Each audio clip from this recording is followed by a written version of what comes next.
Humanismo Digital con Joan Clotet.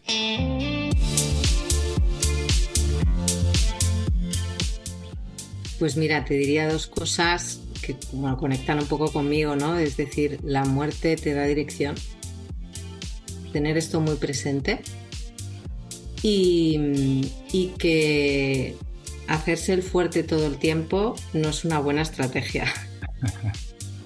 En Humanismo Digital conversamos sobre la esencia y el valor de ser humanos en el centro de un presente y un futuro cada vez más digital. Un espacio donde hacernos preguntas, compartir reflexiones sobre talento, innovación, aprendizaje, futuro del trabajo, creatividad, emociones, ética o el poder de las buenas preguntas. Bienvenidos y bienvenidas una vez más a Humanismo Digital y a una conversación con una persona que confío sea de interés. Conocí a mi invitada de hoy en una cena misteriosa.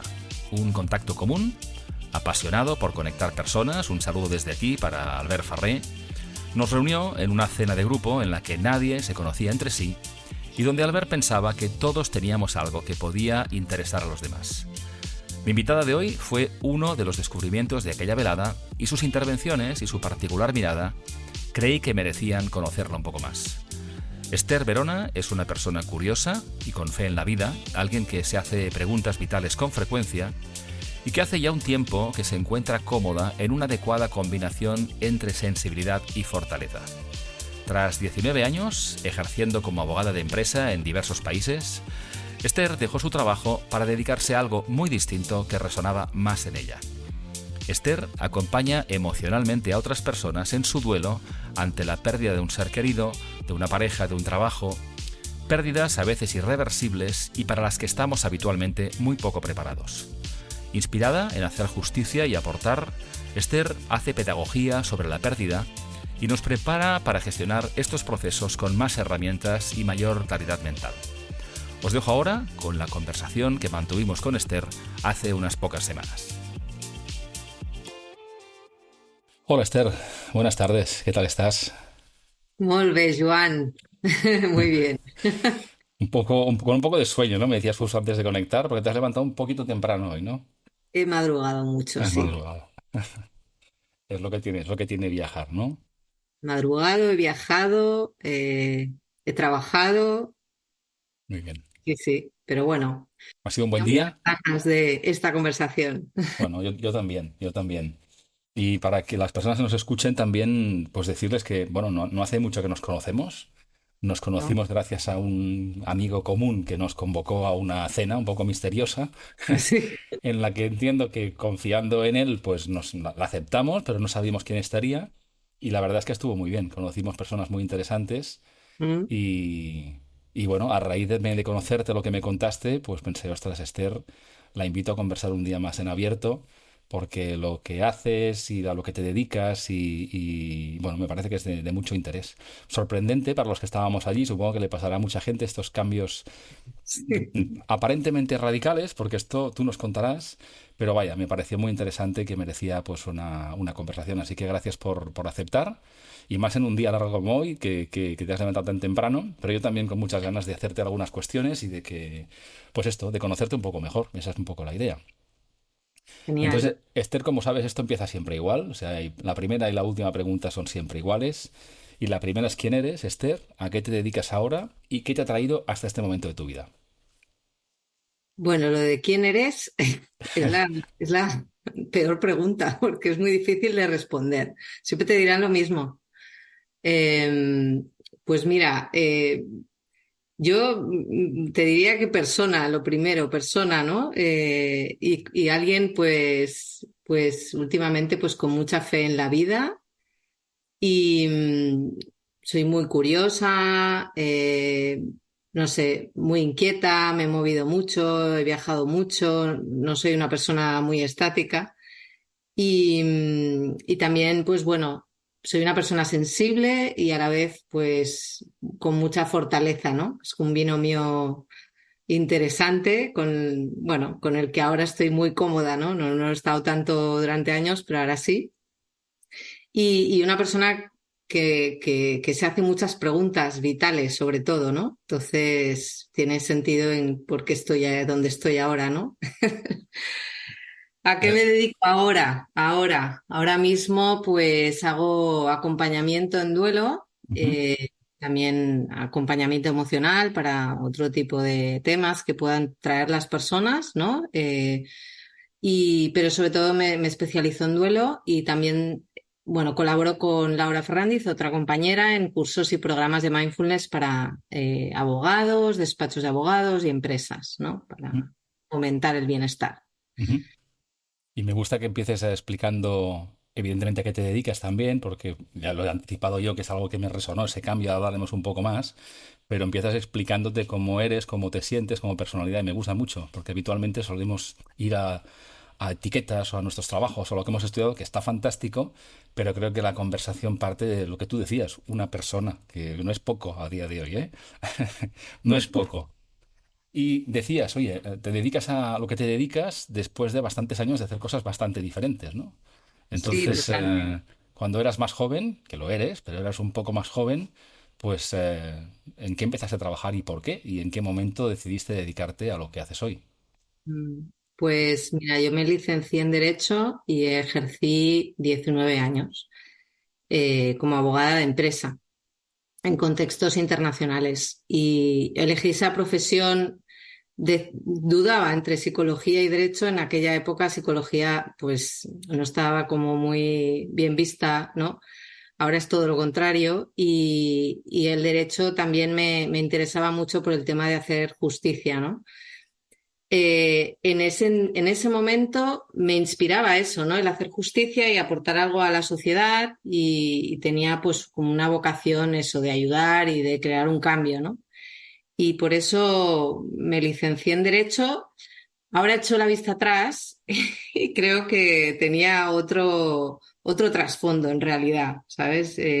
A raíz de la pérdida de mi padre, que fue cuando yo tenía 10 años, pues como que yo perdí mucha estructura y la seguridad, ¿no? Que te dan los padres.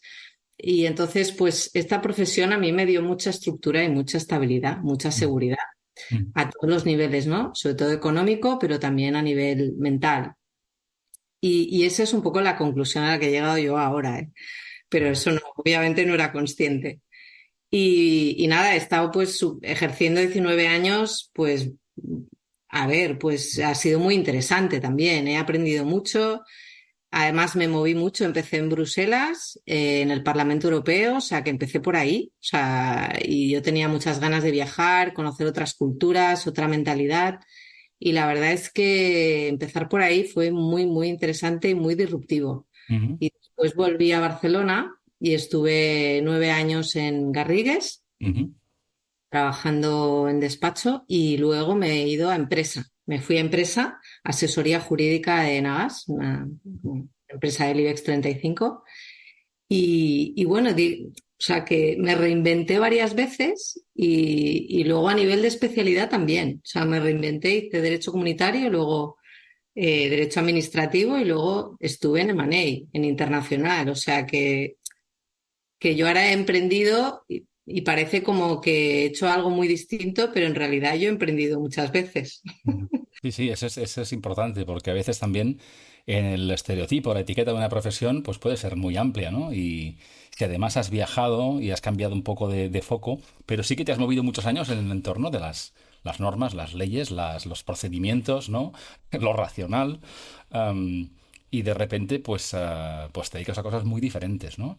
Y yo quería preguntarte, de todos estos años, estos 19 años, con sus cambios también, ¿a qué has aprendido o qué te has traído para con tu actual visión de la vida? Que yo creo que además haces un trabajo que no es solamente una profesión, un oficio, está bastante conectado con tu identidad, con tu aportación. Igual cuando te explicabas mirándote hacia atrás de por qué escogiste algo, pues ¿cómo valoras esta etapa? Es decir, qué te has llevado de esta etapa trabajando en lo que trabajabas que ahora te sirva para lo que haces hoy? Pues mira, algo que me he dado cuenta de que me viene muy bien ahora es una visión desde arriba, ¿no? con más perspectiva. O sea, incluso desde que empecé a trabajar, como que entrené esa mirada más periférica, ¿no? Ujú. Para entender cómo funcionaban las estructuras, ¿no?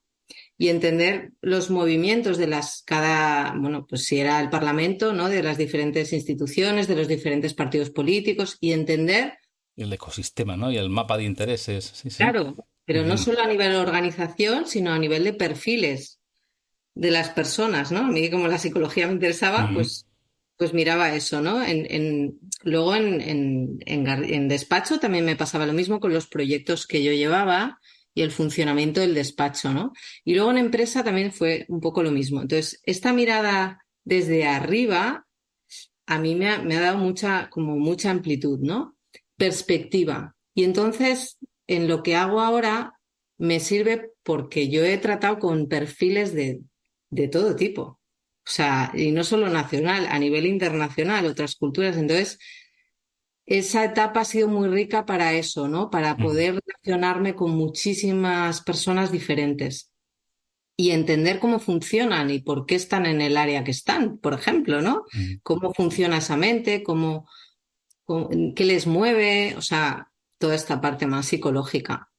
Y desde esa perspectiva, pues yo creo que ahora me sirve de mucho, ¿no? O sea, Ujú. cuando, claro, tengo que empezar un proceso con alguien, pues hay mucha información que yo ya puedo detectar, ¿no? Ujú. También me explican, ¿no? De dónde, pues en qué trabajan y tal, entonces ya, pues bueno, pues me hago un poco de composición de lugar, pero de inicio, y luego ya la cosa va como va.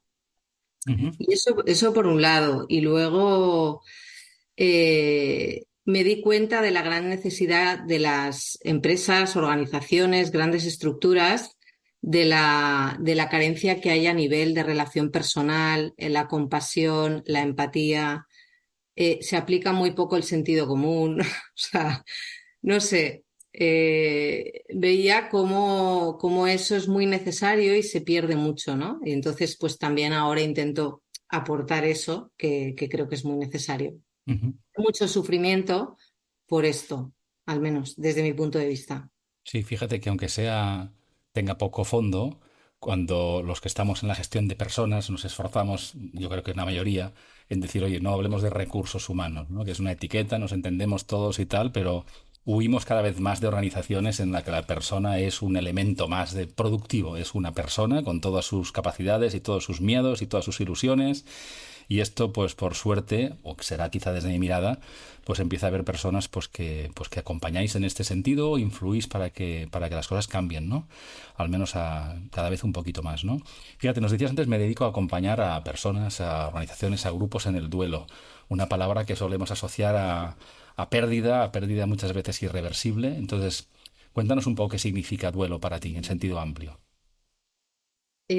Para mí es dolor, es el dolor que se genera por una pérdida, ¿no? Ya sea de alguien o de algo, ¿no? Y eso duele en relación con el vínculo que yo he tenido con eso que yo he perdido o ese alguien que he perdido, ¿no? Y con pérdida puede ser fallecimiento, puede ser ruptura, puede ser algo interno, ¿no? Mi seguridad, mi inocencia, ¿no?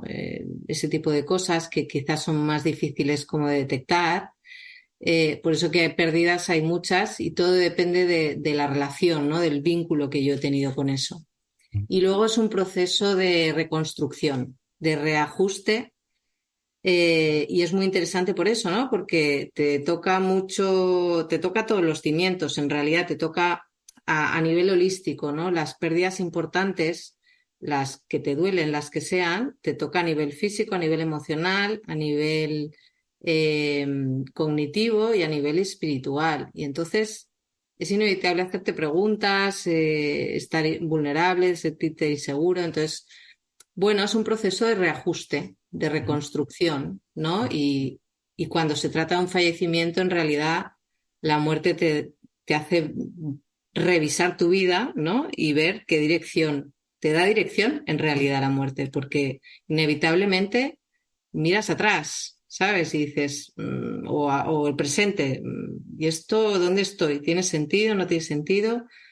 Y es un proceso interesante por eso, por el sentido que tú le das a la pérdida y cómo puedes reajustarte en la nueva Ujú. realidad. Y esto, Esther, ¿cómo te das cuenta? Porque fíjate, cuando hablamos de la muerte, te decía justo antes de conectar, pues encontré un amigo hace poco que había perdido a una persona muy cercana y muy joven además, y es un auténtico mazazo porque bueno, está fuera está fuera de guión, que digo yo, ¿no? No es lo esperable, ¿no? Pero decías, el duelo es algo más amplio, ¿no? Puede ser una pérdida de otras cosas que en las que hay que darse cuenta, ¿no? ¿En qué momento la muerte sí que es algo, pues desgraciadamente estamos y otro día no estamos? En cambio hay otras pérdidas más graduales y me pregunto, ¿cómo nos damos cuenta para decir, me está pasando esto y por tanto tomo acción? Bueno, pues ah, yo por eso creo que es importante hacer un poco de pedagogía sobre esto, ¿no? Ujú. Porque es verdad que no somos conscientes. Las pérdidas las tenemos desde el minuto uno, desde que nacemos, desde el salir de la zona de confort de la placenta de la madre.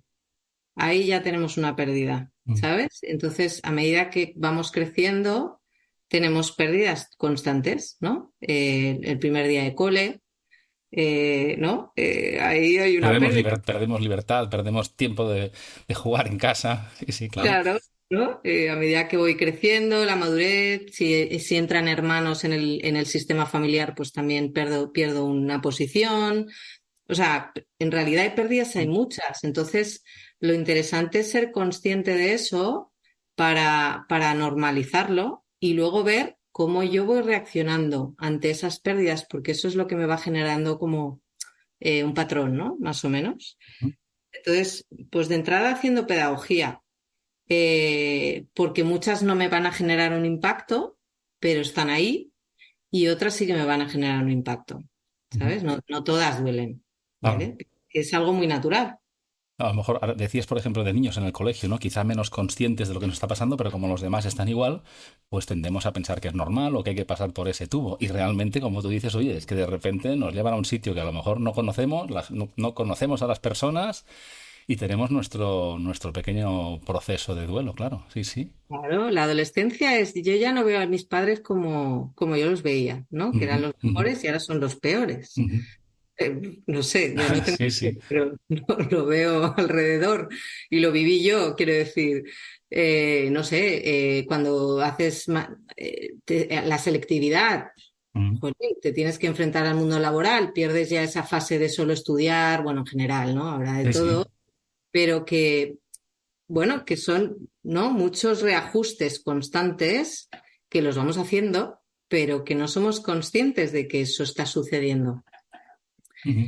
Y si nos vamos a lo más presente, sencillo, cada respiración es una vida y una muerte. Yo inhalo vida y exhalo muerte. Au. Está presente, es natural y el problema es que vivimos la vida como si esto no existiera, como si todo fuera muy lineal, muy estático. Y eso es una sensación de falsa seguridad que entiendo que la queramos tener porque eso da tranquilidad, ¿no? Sí, sí. Pero la realidad es muy distinta. Sí, sí. O sea que, si te entiendo bien, tenemos que entendernos un poco mejor, asumir que esos pequeños duelos ocurren desde que nacemos y casi que entrenarnos o practicar para sentirnos un poco más cómodos, para cuando vengan realmente las grandes pérdidas, estar quizá algo más preparados, ¿no? Evidentemente hemos mencionado la muerte, que sería la pérdida irreversible, y seguramente, como tú decías, a lo mejor es el momento en que empezamos a hacernos preguntas importantes, ¿no? Justo en ese momento, cuando la vemos en riesgo en nuestra propia vida o a alguien cercano, ¿no? Y es una pena, porque ya no hay tiempo de reacción, ¿no? Mm. Sí, pero es verdad que también hay otras pérdidas. Por ejemplo, esto lo hablamos en la cena aquella, Ujú. que marcan mucho también, como son, y esto hay estudios, ¿no? Que lo mencionan y bueno, entonces, por ejemplo, los divorcios y las pérdidas de trabajo, en la mayoría de los casos, son impactos muy, muy importantes en la vida de las personas. Mm. Y, y tiene sus peculiaridades, ¿no? Y entonces, por ejemplo, ¿no? La vida ha cambiado mucho. Antes se tenía un trabajo para toda la vida, eso ahora ya no sucede. De hecho, un contrato, vamos, yo lo he vivido, un contrato indefinido ya no te asegura nada. O sea, quiero Claro, decir, esta es la claro. realidad, ¿no? Entonces, volvemos a lo mismo. O sea, la propuesta es no vivir pensando que mi trabajo va a ser para toda la vida. O sea, ¿me puedo preparar para pensar en ese escenario que puede suceder? Pues yo creo que sí, ¿no? Porque si tú piensas que esto va a ser para toda la vida, llegará un momento que si te pasa, ¿qué haces, no? Y esto, fíjate, habrá personas que pierden su trabajo de manera inesperada también, y ahí empieza su proceso de decir, ostras, ¿y esto qué significa? Y el impacto que tiene no solamente en ellos mismos, ellas mismas, sino a su alrededor. Habrá personas que tendrán una personalidad más de decir, oye, todo es temporal, por tanto, disfruto mientras dure, pero son los menos, porque conecta con lo que tú decías antes, la necesidad de seguridad o la compatibilidad de tu trabajo con una hipoteca de 30 años. O sea que necesitamos también para vivir cierta estabilidad. Pero ¿cómo hacemos esto de prepararnos, digamos, para estar en mejor disposición cuando algo se termina a nivel profesional y no lo decidimos nosotros? ¿Qué podemos hacer en el día a día? No sé, nos tenemos que hacer un mantra diario y decir, podría ser mi último día y voy a afrontarlo con... No lo sé. ¿Cómo podemos, qué tipo de, no sé, de reflexiones, de mentalidad, de acciones nos ayudarían a estar preparados a que cuando eso pase no empiece ahí el proceso y el trauma, ¿no? Como tú dices, hacer ese ejercicio de ponerme en ese escenario, ¿no? Si pasa esta situación, ¿no? Lo puedes imaginar y cómo de entrada reacciono yo, ¿no? Ante esa posible situación, ¿no? A ver si pues, surge alguna emoción, surge alguna reacción que me pongo a pensar, ¿no? Esto sería como un ejercicio ya más personal de Mm, investigación de mm, qué podría surgir, ¿no? Por ejemplo. Luego saber que si ese trabajo tiene mucha conexión con tu identidad, ¿no? Me identifico mucho con mi profesión, valoro mucho el reconocimiento que me dan o todo lo que he conseguido, pues hombre, probablemente si hay un despido inesperado, probablemente eso te remueva, ¿no? mm, Entonces, lo primero es normalizar todas aquellas emociones que surjan porque claro, eso te ha generado un impacto. Probablemente surja pues enfado, mucho enfado si ha sido injustificado, ¿no? Y luego ver cómo gestiono yo ese enfado. Entonces, hay gente que tiene inteligencia emocional, habilidades para gestionarse, fenomenal. Que no las tengo, pues a lo mejor tengo que pedir un poco de ayudita, ¿no? mm. Que no pasa nada, pero lo ideal es eso para no proyectar esa ira en las personas que están más cerca, porque lo normal es que esa ira no la podamos dirigir contra los que quizás Han tomado la decisión o sí, sí. Exacto, Que se te sufren los de no cerca. hay ese acceso. Buen punto, sí, Entonces, sí. ¿qué hago yo con eso que tengo dentro? ¿No? Entonces, bueno, eso por un lado. Luego, pues también dependerá de los casos, ¿no? Pero la parte emocional es importante. ¿Qué hago yo con eso?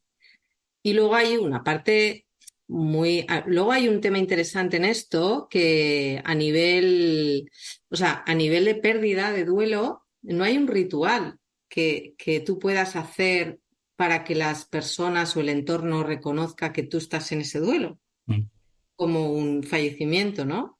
Entonces es una situación distinta y extraña en la que no se respeta mucho el hecho de que tú puedas estar impactado o necesitar un tiempo para recolocarte y reajustarte dependiendo de la edad que tengas también, porque a lo mm, mejor te implica, no lo sé, depende de dónde, en qué franja estés de edad, pues surgirán otros miedos, no lo sé, hay quien lo verá como una oportunidad, depende. ujú. Entonces, eso es muy importante tenerlo en cuenta y luego, pues eso, que la sociedad muchas veces no te permite estar desmotivado. O sea, enseguida hay una exigencia de que estés motivado para empezar a buscar trabajo, para ser eficiente, porque, ¿no? Sí, bueno, incluso afrontar la entrevista. O sea, necesitaremos nuestro tiempo también para entender qué nos ha pasado y reenfocarnos. Y nuestra experiencia, no sé si ese tiempo, no sé si hay unas bandas razonables. Si alguien ha perdido el trabajo la semana pasada y está escuchando esto, le podemos decir que eso va a durar un tiempo y que es normal. Es decir, ¿hay algún punto de referencia? Bueno, no, eso los tiempos ya es muy personal, ¿no? De cada persona, depende de eso, ¿no? De cuánta identificación tenga con el trabajo, de la Mm, necesidad con el trabajo, pero bueno, sí, ante todo, mm, para mí la propuesta es dejarse espacios para cuidarse, para poder procesar todo esto que me está surgiendo, ¿no? Todo el espectro emocional. eh, entonces sí, un espacio de autocuidado y de autocomprensión, sobre todo, ¿no? Para no empeorar la situación, ¿no? Eso por un lado. Y luego, obviamente que hay profesionales, yo tengo un amigo que es bestial para esto, que te ayuda a hacer un currículum, a mm, preparar entrevistas, mm, porque igual te quieres reinventar o te tienes que renovar, ¿no? O sea, pues hay personas que te pueden ayudar en ese proceso de volver a reajustarte, volver a presentarte una entrevista, sobre todo porque si estás tocado, mm. no vas a estar ni con la misma energía, ni con la misma claridad mental. Puede ser que estés confuso. Bueno, es que puedes ir además, Esther. Antes te escuchaba y pensaba, eso puede durar mucho tiempo si no lo gestionas y te puedes ir a las entrevistas con miedo, a decir, espero que no me despidan otra vez, porque si me despidieran y vas ya con ese miedo instalado que no sé si aflora en la conversación, pero hay temas que si no se afrontan y si no se gestionan y resuelven, nos puedes llevar puestos mucho tiempo. Sí, eso puede pasar y de hecho conozco casos, ¿no? Que eso lo arrastras. Entonces, aunque han vuelto a conseguir trabajo, ese miedo sigue instalado y entonces se generan nuevas maneras de comportarte en el trabajo para que no te despidan, ¿no? Y entonces sí que es importante y fundamental reconocer el miedo, el enfado, qué pensamientos te vienen, si, no sé, hay que hacer un poco de investigación ahí y ver qué pasa, ¿no? Para que eso se pueda transitar de la mejor manera y que, bueno, pues que para la fase siguiente ya estés un poco despejado y un poco limpio a ese nivel emocional y mental. Ujú. Sí, muy interesante. Quizá las personas que bueno, por razones de su carrera profesional han sido despedidos, pues ya tienen una cierta experiencia y es algo que no es deseable, pero a lo mejor han pasado por ese proceso y saben cómo gestionarlo mejor, ¿no? Pero Sí. mira, explorando un poco tu web y a lo que te dedicas, veía que ponías, em, no sé si literalmente, pero decías, hemos de relacionarnos con el sufrimiento de forma sana y con aceptación. Y ahí es una aparente contradicción, ¿no? Es decir, al sufrir, que no es deseable, pero tenemos que afrontarlo de forma sana y con aceptación. ¿Cómo se consigue esto? Pues mira, hay que distinguir entre el sufrimiento natural de las pérdidas, si lo llevamos a las pérdidas, por ejemplo. Mm, eh, lo que hablábamos al principio, las pérdidas son naturales, entonces hay un sufrimiento emocional o dolor emocional que es natural cuando hay una pérdida. Si te impacta, pues, mm, estés triste, enfadado, que tengas miedo, lo que sea que sientas, está bien. Yo digo que eso significa que funcionas bien como ser humano. Muy bien. Está todo bien. Validar todo eso que surge. Mm, Y ese es el sufrimiento sano, es decir, ser consciente de que las cosas te impactan, te duelen y estás con eso, ¿no? Poder estar con eso, no evitarlo, rechazarlo y reprimirlo. Estar con eso, que no es poco, ¿vale? mm. Entonces, para eso hay que darse espacios, para dejarse sentir, porque ni la prisa, ni la vida que llevamos, ni las distracciones ayudan a poder digerir y sentir las emociones que tenemos, ¿no? Ujú. Entonces, ahí el silencio, las pausas, el buscar tu lugar de recogimiento es muy importante. Y esto, Esther, fíjate, que ya que hablamos del silencio, ah, también ahora nos cuentas, ¿no? Pero el mindfulness es algo que hace muchos años parecía como muy de digamos, de uso reducido, ¿no? Casi no confesable, y ahora, pues por suerte para todos, pues es una técnica potente que ha llegado también al mundo de la empresa, pero que también hay personas que la ven con cierta distancia, es decir, yo soy incapaz de pararme conmigo mismo, a respirar, no sé muy bien qué hace esta gente que les veo aquí parados, ¿no? Entonces, en este entorno que estamos siempre corriendo en un mundo bueno, interconectados, prisa, lo digital, haciendo muchas cosas. A mí cada vez me suena menos presentable hacer muchas cosas y tener mucha prisa siempre, ¿eh? Pero la verdad es que el mundo va deprisa, es así, cada vez lo irá más, ¿no? Entonces, cuando dices que hay que reclamar ese protagonismo para el silencio, para la escucha, ¿cómo se hace esto? ¿Hace falta profundizar en el mundo del mindfulness o nos puedes proponer algún camino, algunos tips? ¿Cómo hace una persona para capturar esos espacios de silencio y de escucha?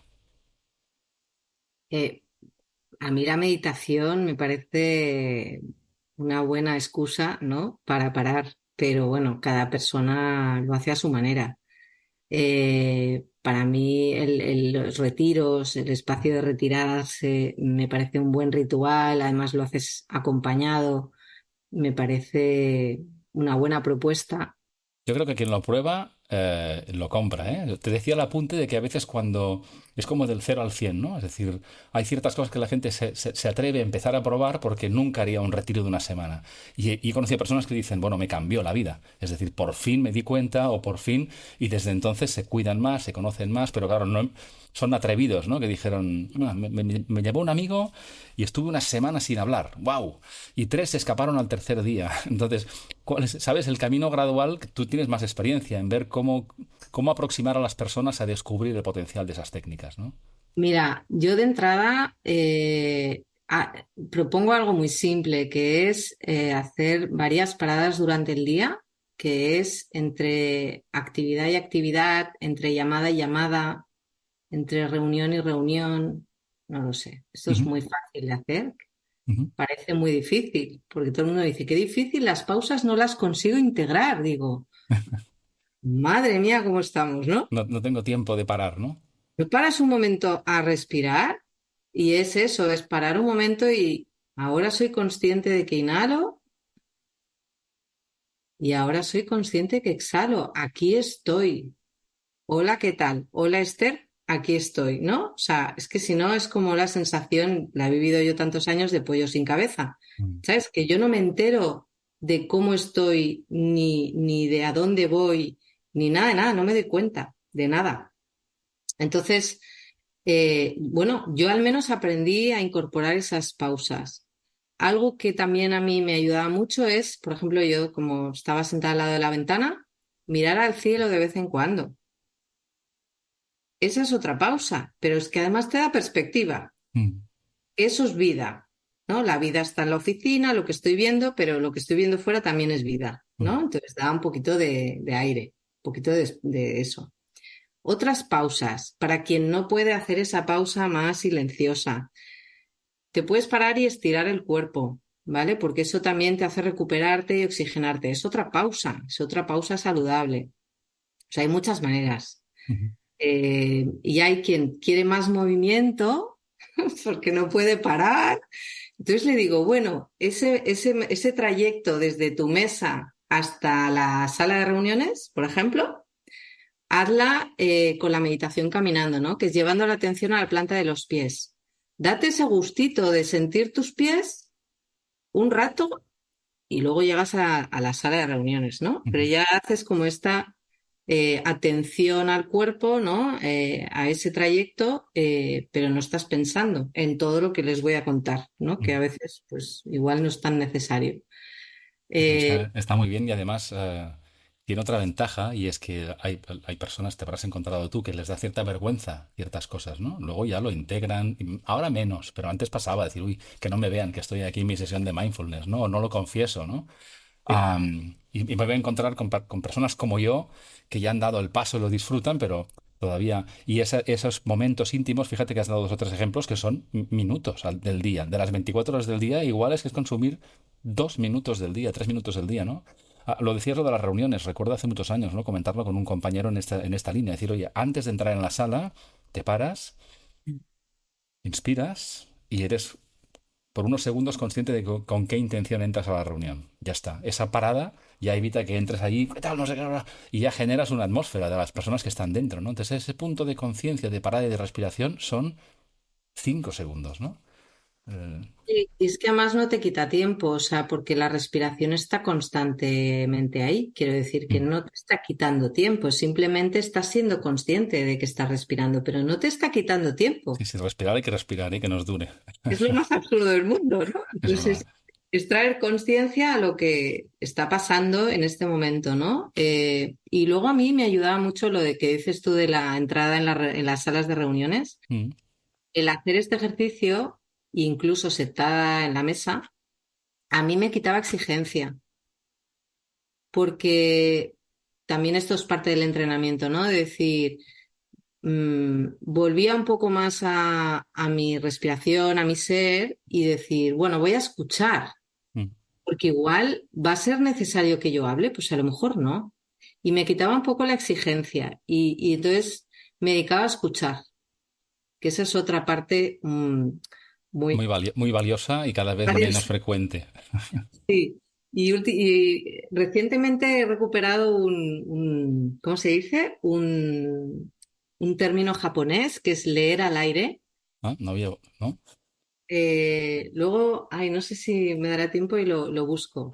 Sí, lo pondremos en las notas también del episodio. Leer al aire.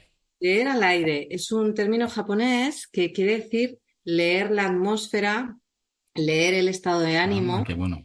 todo eso sin hablar. Mm, Es escuchar más allá de las palabras, ¿no? Ver qué hay ahí para ver qué comportamiento o qué hago al respecto, ¿no? Quizás no haya que hablar, simplemente, ¿sabes? Es súper interesante qué bueno, qué bueno, el poder de la escucha silenciosa, qué bueno. pero que más allá, trasciende.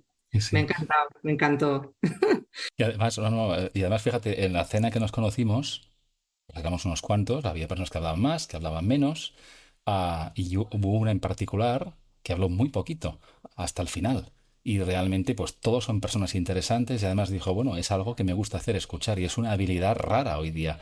Y seguramente, pues si él tuviera que hacer un resumen de lo que allí se dijo, pues probablemente sería la persona que tendría más elementos, porque dedicó más tiempo a escuchar que a ser más protagonista, ¿no? Cada uno con nuestras necesidades, ¿no? Pero me pareció muy interesante también, ¿no? No, no, sin duda. Mira, también leía en los beneficios del mindfulness, o, bueno, de este tipo de técnicas, pues que también nos ayudan a tener cierta claridad mental y serenidad, ¿no? Para tomar decisiones. Tenía un compañero de trabajo hace muchos años que me decía que era, bueno, un ingeniero de caminos muy lejano a estos temas, y un día me dijo en una comida, me dijo, mira, con mi mujer nos levantamos a las 5 de la mañana, empezamos poco a poco, pero hace ya meses que nos levantamos a las 5 de la mañana y meditamos juntos de cinco a 6:30 o de 5:30 a 7 horas intempestivas. Y luego ya se despiertan los tres niños y empieza ya pues la logística habitual. Dice, pero sin eso no soy persona. Y era una persona que estaba en un entorno de trabajo, pues en una empresa de servicios, en un entorno de ciertas tensiones, y me dijo, pues bueno, a mí me cambió la vida. Y bueno, quería preguntarte por esto, es decir, ¿cómo se puede realmente avanzar en ese camino de hacer, no sé si mindfulness o otras cosas, grandes o pequeñas, que nos ayuden a tener más claridad mental, más serenidad, estar más presentes, decidir mejor? Para mí es volver un poco a lo mismo. Primero parar y ver que eso es quizás, preguntarte si eso es importante para ti, ¿no? Mm, Quizás no te apetezca o no te parezca interesante o no lo necesites, pero en realidad es que el ruido mental nos ocupa la mayor parte del tiempo, ¿no? Más del 50% del tiempo, o no sé si el porcentaje era mucho más elevado, estamos en la mente, con lo cual la única manera para mí de llegar a la claridad mental es conectar con el cuerpo o algún tipo de práctica, ya sea el yoga, el baile, la danza, el deporte, que te vaya ayudando a salir un poco de ese ruido mental, ¿no? Lo que pasa con el deporte o este tipo de bueno, ejercicio, que es muy bueno para la salud y muy necesario, no es un entrenamiento que te ayude a salirte de la mente, o sea, es como un efecto más a corto plazo, ¿no? mm, Las prácticas de yoga o meditación lo que hacen es equilibrar el sistema nervioso y además bueno, es un entrenamiento a través del cuerpo, pero despacio. O mm, sea, te incluye la lentitud ¿no? En tu vida. Y entonces esa lentitud corporal hace que la mente se vaya calmando también, ¿no? Bueno, sí, sí. Hay diferentes maneras, ¿no? Pero mente-cuerpo, obviamente hay que trabajarlas juntas. La meditación quizás es más difícil al principio porque trabajamos la mente directamente, ¿no? Ahí el cuerpo nos ayuda estando muy quieto, ¿no? El cuerpo si está muy quieto, muy quieto, muy quieto, no hay estímulo. Entonces, como no hay estímulo, nos quedamos solo con la mente. Entonces es como un entrenamiento de la mente directo. Y con el yoga, pues es a través del cuerpo, ¿no? Pero para rebajar el ruido mental, para mí es fundamental la lentitud, Mm. bajar el ritmo. Sí, sí, y eso pasa por parar, por ser más consciente y por entrenarse en esto. Es decir, incluso el que sea realmente esté acostumbrado a entrenar su cuerpo de manera muy consciente, pues también puede entrenar su mente, ¿no? Y a lo mejor se desestresa. Mi mujer me decía hace años, va, sal a correr que no eres tú. Y me iba bien y salía y me desestresaba, pero Sí. volvía en mejor predisposición, que seguramente si en lugar de hacer a correr y a sudar, que me viene bien también, hiciera otro tipo de prácticas, pues seguramente estaría más en forma también en esa lentitud que tú nos sugieres, ¿no? Es distinto, o Mm, sea, mm, todo ayuda, mm, pero son prácticas distintas, mm. ¿no? Bueno, y la meditación y el yoga, pues obviamente profundizan mucho en luego, ¿no? En tu patrón, tus maneras de pensar, en qué te enroscas, ¿no? Yo qué sé, si soy una persona obsesiva, pues, joder, pues, ¿no? Será interesante observar qué me obsesiona tanto, ¿no? Sí, No sí. por solucionarlo, sino por ver, es interesante observar esa centrifugadora. Sí, sí, la mente no para. La mente no para y además creo que es muy importante que, o sea, no diría imprescindible, pero muy importante que alguien te pueda ayudar en esto. Porque al final también te ve con una mirada ajena, te ayuda a parar, te ayuda a reconocerte. Tú te dedicas además a acompañar a personas, a cuidar a personas también, en momentos muy delicados. Am, quiero preguntarte si nos escucha algún responsable de personas, ahora que después de la pandemia especialmente, pero no exclusivamente, se habla más de cuidar a las personas en las empresas, por muchas razones, ¿no? Primero porque son personas y nos distingue como humanos el cuidarnos unos a otros, pero a nivel empresarial hay cierta sensibilidad que pre-pandemia pues parecía un poco olvidada, ¿no? Entonces, si nos escucha un responsable de personas, de talento, que dice, yo quiero cuidar más a mis personas, ¿qué le recomiendas que haga? Que esté motivado a decir, quizá debería hacer algo más. No sé, primeros pasos, alguna recomendación de alguien que te escuche y que diga, es verdad, quizá debería qué. Tú nos dices. Experiencia que he tenido con recursos humanos, Ujú. lo primero que le preguntaría qué es para ti cuidar. Qué bueno. Y dos, una vez aclarada esa pregunta, ¿no? Le diría que genere espacios de escuchar a sus empleados con sinceridad, no buscando solucionarles la vida, sino atender a lo que necesitan. Y luego también le preguntaría si se cuida, porque a mí no me vale, o sea, si no predicas con el ejemplo, no me vale. O sea, si no hay una coherencia, no funciona, porque eso Total. se palpa, eso se palpa. Y yo y bueno, muchas personas como tú, seguro, se detecta fácilmente si esa persona lo hace desde la verdad y desde el corazón y desde esa buena intención coherente, Mm, o es discurso y porque lo que toca hacer en recursos humanos. mm. Entonces, los primeros que han de cuidarse son ellos como personas porque esa es la misión, ¿no? Y hacer esa reflexión y luego ver de qué manera quiere ser cuidada la gente. Sí, Porque a lo sí. mejor no sé, es interesante explorar eso, ¿no? No, no, muy importante. No leer al aire, sino leer a las personas, preguntarles con honestidad si quieres realmente saber. Y lo que dices del ejemplo me parece fundamental, porque incluso personas empáticas y sensibles a su equipo no predican con el ejemplo. Entonces, por mucho que digas, por mucho que invites, por mucho que digas, "Oye, deberíais, si yo soy el primero que pues ya no doy el mejor ejemplo, ya invalido mis consejos, ¿no? Claro, y cuidar a la persona es ser empático y es decir, a mí, por ejemplo, me han contratado en una entidad bancaria, no diré el nombre, para atender el duelo de un empleado, un duelo complicado, entonces, no complicado técnicamente hablando, pero un duelo difícil. Entonces, eso es cuidar, ser consciente que esa persona no va a estar bien en su puesto de trabajo, decide estar, pero ¿cómo le puedo cuidar, no? Escuchándole y proponiéndole algo como esto, ¿no? Un acompañamiento en duelo. Me pareció brutal. Digo, pues Bueno, sí, sí, no te pediré que digas el nombre de la entidad, pero habla muy bien de ellos y del compromiso que tiene en la vida de la persona, no solamente en su rol profesional, ¿no? claro, esa persona que está con un sufrimiento importante no va a estar concentrada 100%, va a estar haciendo un sobreesfuerzo. Bueno, pues hay que cuidar eso. Es Sí, ese sí, tipo ese detalle, ¿no? sí, sí. Y además, fíjate, pensando incluso en cuando hablamos de fidelizar a las personas, ¿no? Las personas nos conectamos con los equipos, con nuestras parejas, con las empresas, cuando están por nosotros, cuando de verdad lo necesitamos.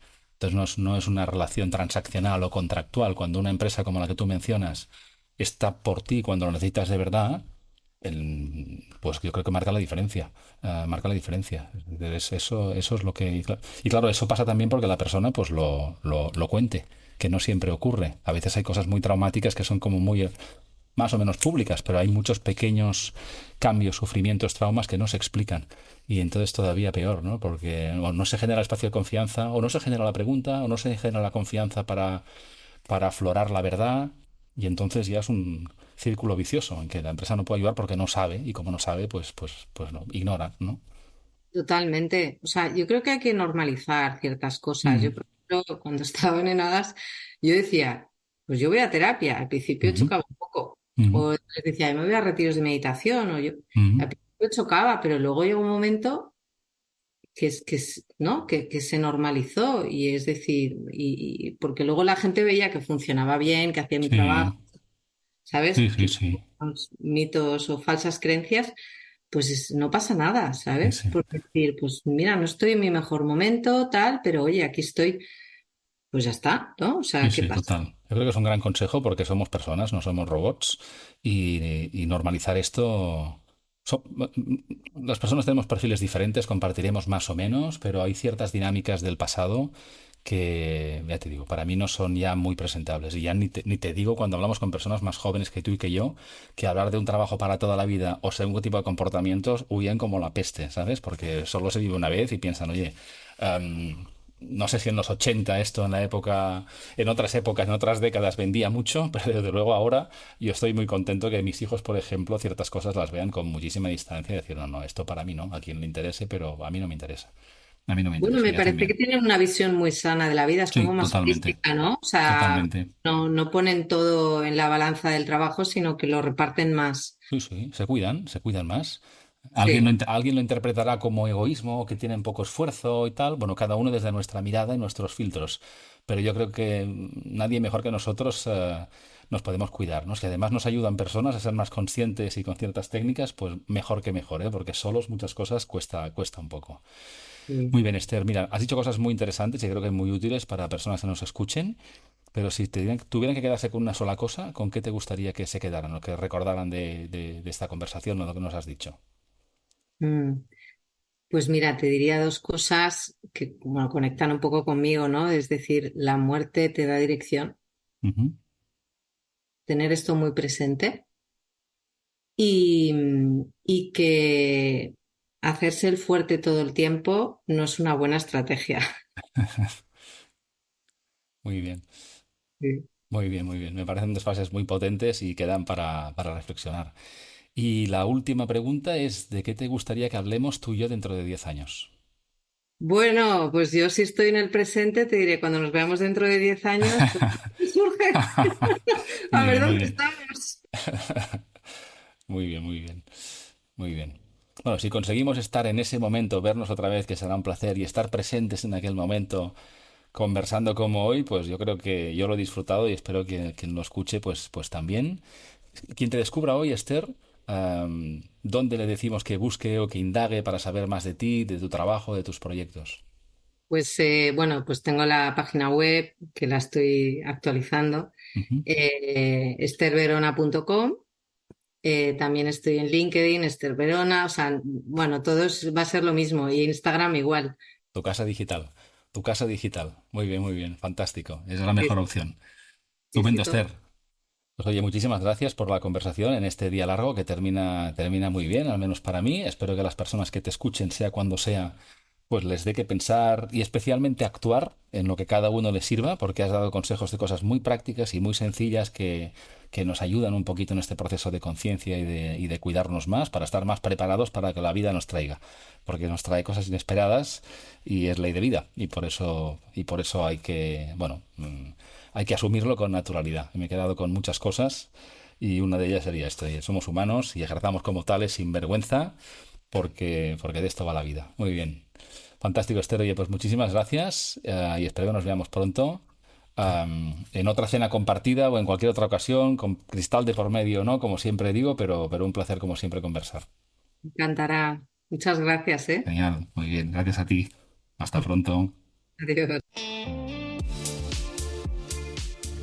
Bien, pues muchas gracias una vez más por llegar hasta aquí. Espero que las reflexiones de Esther os hayan aportado alguna nueva perspectiva sobre un tema tan importante y tan poco tratado como es la pérdida en sentido amplio. Agradeceré como siempre si compartís esta conversación en vuestras redes y especialmente a aquellas personas a las que penséis que pueda ser de interés. Encontraréis más información sobre Esther y su trabajo en las notas del episodio y seréis como siempre también muy bienvenidos a mi casa digital joanclotet.com, donde podéis encontrar todos los episodios de este podcast y más contenidos que espero sean de valor. Volveremos pronto con nuevos invitados y muchas ganas de conversar y aprender de ellos y ellas. Hasta entonces, y como siempre, cuidaos mucho.